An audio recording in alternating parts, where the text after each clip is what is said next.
Good morning, challengers. It is Tuesday.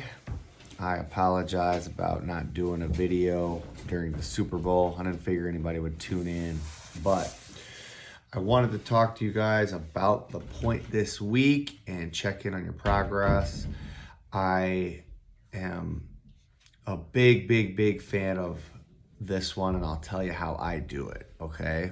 So, and you can do you, but I'll tell you how I implement it in my life. The point of the week is mobility or rehabilitation or stretching or active prehab, okay? And so what we mean when we say mobility is a specific dedicated effort to improve the range of motion or heal a certain area that's lagging or hurting, okay? And why is that important? Well, in CrossFit, we literally do the entire body, right? That's one of the cool things about CrossFit, but it's one of the potentially dangerous things about CrossFit, right? If I'm pushing myself to all ranges of motion to pretty much their extreme end, then I had better move well. And most of us adults do not move well in every single area of our body. There's something that's tight, there's something that's off. Just in the 30, 40, 50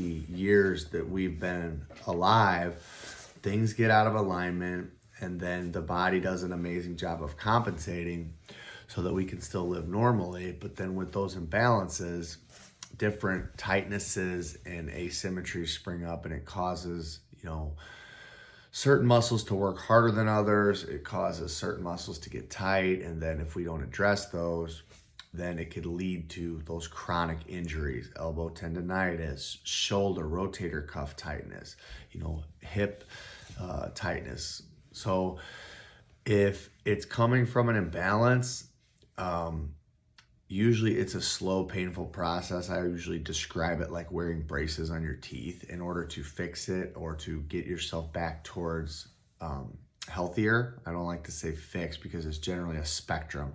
So you're never going to be 100% perfect as an old guy like me, but you're going to go from hurt or naggy or bothered and annoyed to this way towards healthy to or not feeling it at all. And maybe you could get it to the point where you don't feel it at all, but either way, I'm getting sidetracked. The point is, you're going to have those tight areas, those weak areas, and you're going to need to do something kind of slow and specific for it, like repeatedly over time. And that's where this habit is so critical, because if I have an elbow or a shoulder rotator cuff thing, I need to do my external rotations with the band or my external rotations with a light weight for sets of 10 every single day. Because if I don't, my posture starts to fall because I'm sitting here at the desk all day, and it ends up becoming like reoccurring. It ends up coming back. So even if I'm starting to feel good, I can always slide back towards sick. So with the 10 minutes a day of the mobility, I can pick my problem area and I can do a little tiny bit, but I can do it day after day after day. And please believe me, swinging those singles towards that problem area makes a huge impact. So again, I'm going to talk about my story because that's my experience, right? And it's relevant to this. I've had the left shoulder issue bugging me for the last few months. And again, I'm not all the way over here where I can't use it and I need surgery. I'm probably more here in the middle where it's kind of annoying, and I want to get back to here where I don't feel it and I can do all my weights. I have been using my 10 minutes to do my foam roll stretch from Peter and some external rotations, because the reason that the shoulder keeps going out is because the rotator cuff is weak. So I know kind of pinpointed which movements help it, and I just do my stretch and I do that. And just within a few days of doing that, my posture is better. I would show you this is kind of too much information, but my before and after pictures, I show Peter, like one trap is higher and one of my nipples is lower. It's like my whole spine is twisted. It's funny, but it's not funny, because then this arm either does all the work or it doesn't do as much work. And when I'm doing things like bench press or shoulder press, this side, it hurts sometimes. So now by rotating and balancing out and getting my posture and doing the external rotations on both sides and kind of correcting that posture, doing some other breathing exercises in that 10 minutes, I've been able to even things out. And I notice it when I'm in the gym, but as soon as I stop doing that, it starts to regress back. So hopefully that helps.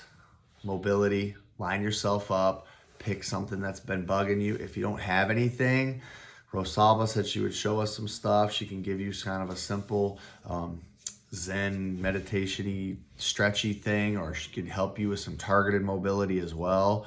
So reach out to her. Maybe she'll post some stuff in the group after I talk about it right now. But other than that, I think for all of us desk warriors, rotator cuff and glutes. So doing like the wall stretch where you're hitting your psoas, that's like your glutes and your hip area, your low back. That's a huge problem area for everybody. Rotator cuff and stretching out your pecs, that laying stretch and then doing the muscles. So it's kind of a two-part approach. You're gonna do the stretch. If my glutes are weak, that's the same thing as my rotator cuff being weak. So if I do the wall stretch, right, the hip flexor one that I show you guys 50,000 times, where you put the foot up against the wall, that stretches the front of the leg, then it goes with to strengthen the glute. So maybe you do some glute bridges afterwards. If I do the rotator cuff or the chest stretch to open me up, then I do the rotator cuff external rotations after. That 1-2 punch has been awesome for me. So that's all I got. Enjoy. Bring in a can of soup. Bring in some food for the food pantries. This pandemic has hit a lot of people hard. Those pantries are like really low. You saw Ari's note. So I know that if you're in Naperville or Aurora or Plainfield, if you're in this area, you're more well off than most people. So no matter how bad you think it is, if you can spare something for somebody that has a little less, that would be pretty cool. So, all right, guys, love you. Have a good day.